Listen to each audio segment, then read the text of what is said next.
At midsummer, we have arrived at the longest day and the shortest night of the year.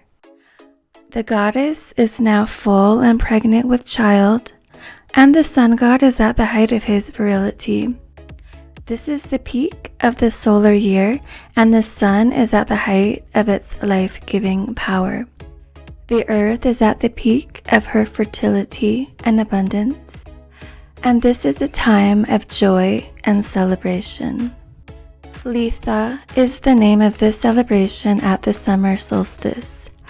From here on out, the sun will set a little earlier each night until Yule, and so we recognize and give thanks for its warmth. As the sun reaches its highest point in the sky, the crops are reaching their full maturity and the forests are bursting with growth. In just a few weeks, the harvest season will begin, but for now we celebrate the manifestation of what was planted in the early weeks of spring. The warm sunlight is a welcome contrast to the cold and dark of winter. While the focus is on the element of fire, in honor of the sun god, we also honor the horned god of the forest and its wild animal life. This time of year also marks the return to the dark. As the light reaches its peak, the power of the sun begins to wane. From now on, the days grow shorter and the nights grow longer, and we are drawn back into the dark to complete the wheel of the year. In ancient times, people celebrated the solstice with torchlight processions and giant bonfires.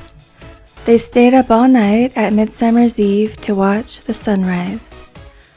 Bonfires were lit on hilltops, by holy wells, and at sacred places to honor the fullness of the sun. The bonfire represented the sun at the peak of its strength. Aromatic herbs were scattered into the bonfires, and people danced around and leapt through the flames. Large wheels were set on fire and rolled downhill into creeks, rivers, or lakes. Herbs from the sacred bonfires were used to bless the animals. Blazing torches were carried around homes and fields, and coals from the midsummer fire were scattered on the fields to ensure a good harvest, and trees near wells and fountains were decorated with colored cloth.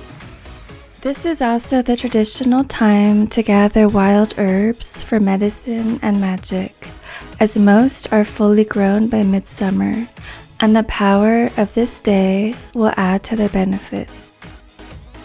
To celebrate Litha, you can decorate your altar with flowers, herbs, fruits, and summer colors like yellow, green, and blue.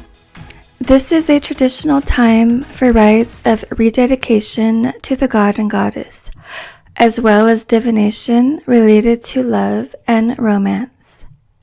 Keep at least one candle lit throughout the day to honor the sun, and it's best to hold your Litha rituals at noon, when the sun is at its highest point in the sky.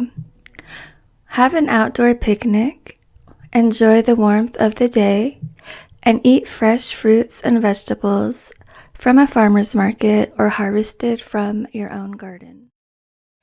Thank you for watching my video. Please rate, share, and subscribe. And blessed Litha.